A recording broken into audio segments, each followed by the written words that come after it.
दोस्तों नमस्कार, मैं जगन्नाथ गौतम। देश रोजाना यूट्यूब मंच पर आपका स्वागत है।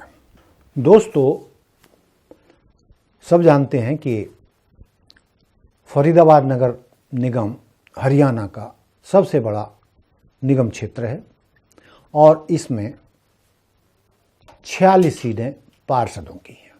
बढ़ गई हैं सीटें, पहले शायद 33 या 35 होती थी। तो धीरे धीरे चुनाव अंतिम परिणति की तरफ बढ़ रहे हैं। 2 मार्च को चुनाव होने हैं और 8 को इनके परिणाम आएंगे। दोस्तों, जब 1993-94 में पहली बार फरीदाबाद नगर निगम बना था तो फरीदाबाद से पहले मेयर, प्रथम मेयर, हरियाणा के प्रथम मेयर जो कांग्रेस से ताल्लुक़ रखते थे, सूबेदार सुमन चुने गए थे। और उस समय भाजपा के बाद बसपा की स्थिति तीसरे नंबर पर आमतौर पर होती थी। लेकिन दोस्तों, जैसा कि मैंने बताया, हरियाणा राज्य में फरीदाबाद बसपा का गढ़ रहा है। यहां से बसपा के एमएलए भी जीतते रहे हैं। बेशक एमपी के चुनावों में कोई जीत नहीं मिली, लेकिन बसपा उम्मीदवारों को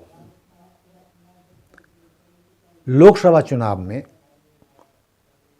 1 लाख, 1.5 लाख, 1.25 लाख, मतलब लाख से ऊपर वोट मिलते रहे हैं और वो तीसरे नंबर पर रहे हैं।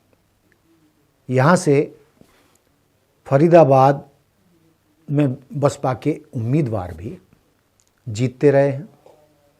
तो कहने का मतलब ये है कि फरीदाबाद हरियाणा का वो ज़िला है जहाँ पर बसपा एक मजबूत स्थिति में रही है। उसके पार्षद भी जीतते रहे हैं और तीसरे नंबर पे तो उसका उम्मीदवार रहता ही था, चाहे वो एमपी का चुनाव हो, चाहे विधायक का चुनाव हो। और पार्षद के चुनावों में, नगर निगम चुनावों में तो उसके कई उम्मीदवार जीतते रहे थे।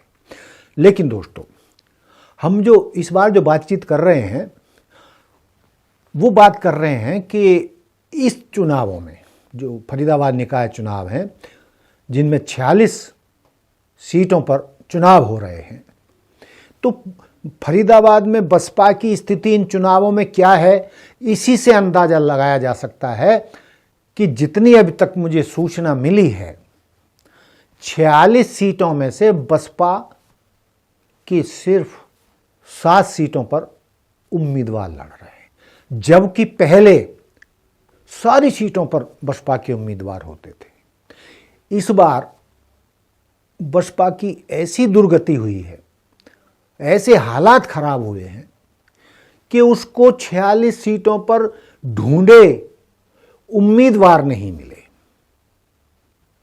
हालांकि उन्होंने अपना मेयर का चुनाव भी, उम्मीदवार भी उतारी है पासवान समाज की।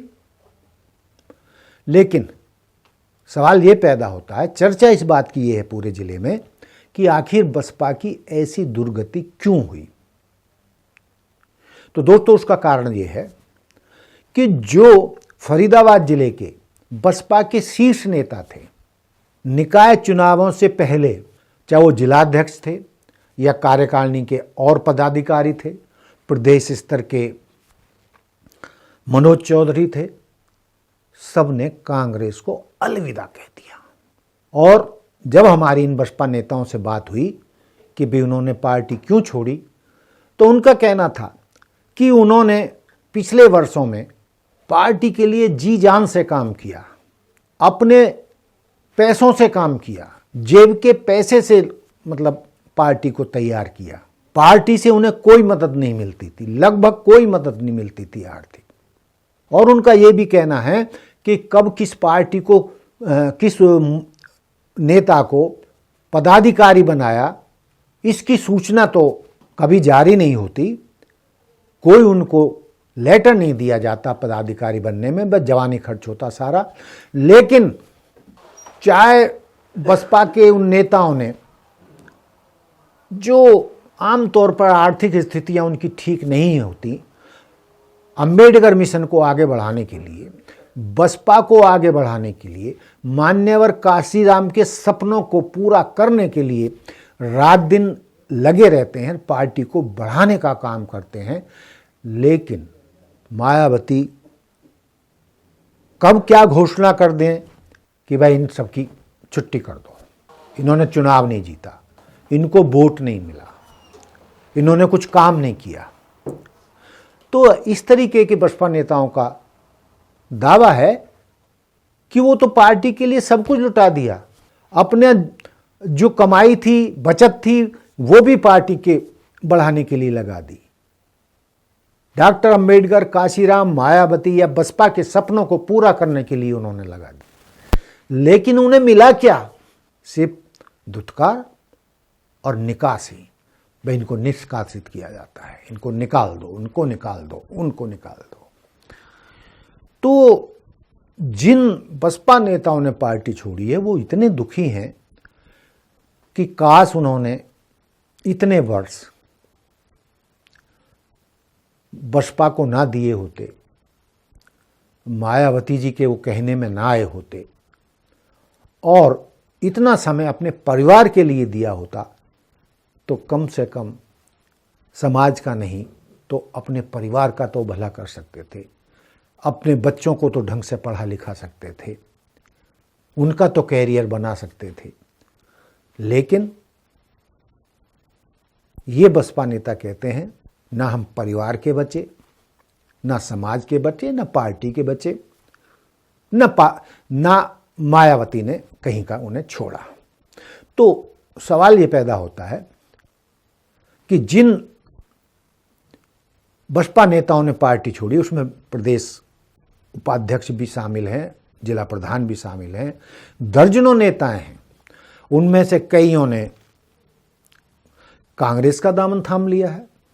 चौधरी उदयभान जी के नेतृत्व में वो कांग्रेस में शामिल हो गए हैं पिछले दिनों, और अब बताया जा रहा कि कई लोगों ने भाजपा का भी दामन थाम लिया है। यानी जो पूरा का पूरा बसपा का कैडर था वो फरीदाबाद में पूरी तरीके से बिखर गया है और अपना वो भविष्य या तो कांग्रेस में ढूंढ रहे हैं या भाजपा में ढूंढ रहे हैं, या फिर बाकी समय अपने परिवार को संभालने में लगाने की बात सोच रहे हैं। तो दोस्तों, बसपा का इन चुनावों में जो हालात हैं उसके कारण ये है, जिसमें से उनको 46 की 46 सीटों पर उम्मीदवार तक नहीं मिले हैं। जब से बसपा बनी है 1984 से, 1987 में सबसे पहला हरियाणा प्रदेश था जिसमें बीएसपी ने पूरे हरियाणा में किसी प्रदेश में पहली बार चुनाव लड़ा था, और उसके बाद फरीदाबाद और हरियाणा में आज सबसे कमजोर स्थिति में बसपा पहुंच गई है। और इसके जो मैंने कारण गिनाए हैं, कुछ तो मैंने कारण गिनाए हैं और कुछ अभी पता चलेंगे। हमारी बातचीत बसपा नेताओं से चल रही है, आगे उनका क्या प्रोग्राम है। कुछ लोग इन चुनावों के बाद दूसरी पार्टियों का दामन थामेंगे या कुछ और फैसले लेंगे, ये आने वाले समय में पता चलेगा।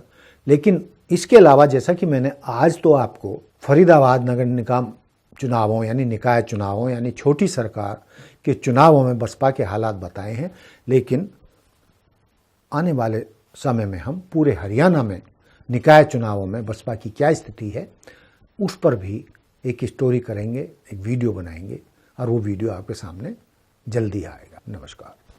हमारे साथ जुड़े रहने के लिए सब्सक्राइब करें देश रोजाना के YouTube चैनल को और नई वीडियो की नोटिफिकेशन पाने के लिए बेल आइकन जरूर दबाएं। अगर आप ये वीडियो Facebook या Instagram पर देख रहे हैं तो पेज को लाइक और फॉलो जरूर करें और ज्यादा से ज्यादा शेयर करें।